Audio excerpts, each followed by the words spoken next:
បាទជំរាបសួរលោកគ្រូអ្នកគ្រូខ្ញុំនឹងបង្ហាញពាក្យព័ន្ធជាមួយនឹងការរៀបចំទំព័របាទទំព័រខាងក្រោមណាបាទនេះខ្ញុំចូលកន្លែង preview នេះមកបាទហើយខ្ញុំ tick បាទនៅត្រង់ចំណុចនេះវានឹង load នៅកន្លែងមាតិកាណានៃទំព័របាទឲ្យទំព័រនេះពេលដែលយើងបន្ថែមខ្លឹមសារបន្ថែមរូបភាពអញ្ចឹងទំព័រវាធ្លាក់ទៅជាបន្តហើយអញ្ចឹងដើម្បីឲ្យទំព័រហ្នឹងវារត់មកតាមលំដាប់នៅក្នុងមាតិការបស់យើងណាបាទអញ្ចឹងលោកគ្រូចូលទៅកន្លែងមាតិកានេះហើយប្រកាសជាមានពាក្យមួយនៅកន្លែងនេះ update បាទ table យើងខ្ញុំ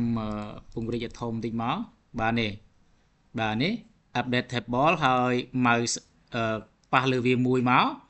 ហើយយក tick លេខ2បាទចំណុច multiple choice ឬក៏ជំរើសលេខ2យកពាក្យ OK កាលណាដែលយើងជ្រើសរើសយកពាក្យ OK វានឹង load font អក្សរធំបាទពេលដែលវារៀបចំគេធំអញ្ចឹងយើងត្រូវ select បាទ select content ឬក៏ select មាតិកានេះហើយយើងបដូរ font បាទឬក៏បដូរ size ឬក៏បដូរទំហំមកជាតូចបានបាទអញ្ចឹងអស់ហើយនេះអស់ត្រឹមហ្នឹងបាទអញ្ចឹងយើងយកកន្លែង home ហើយយើងយកខ្មែរ OS សៀមរាបមកឃើញវាមកតូចវិញហើយប៉ុន្តែ font គឺយើងយកទំហំអក្សរគឺ11បាទនេះឃើញទេ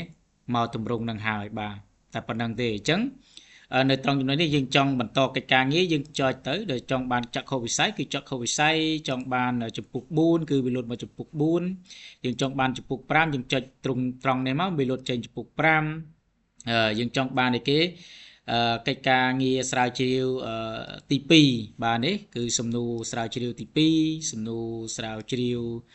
ទី1ហើយយើងចង់បាននៅសកម្មភាពគន្លឹះ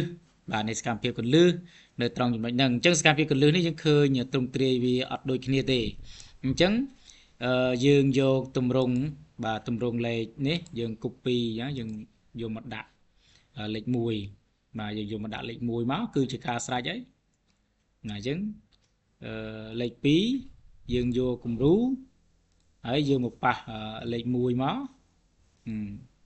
អញ្ចឹងឃើញទេវារត់មកស្មើគ្នាបាទរត់មកស្មើគ្នានេះអានេះ1.1 1.11 1.22ឬបាន2.2 អញ្ចឹងយើងចង់ឲ្យ 2.2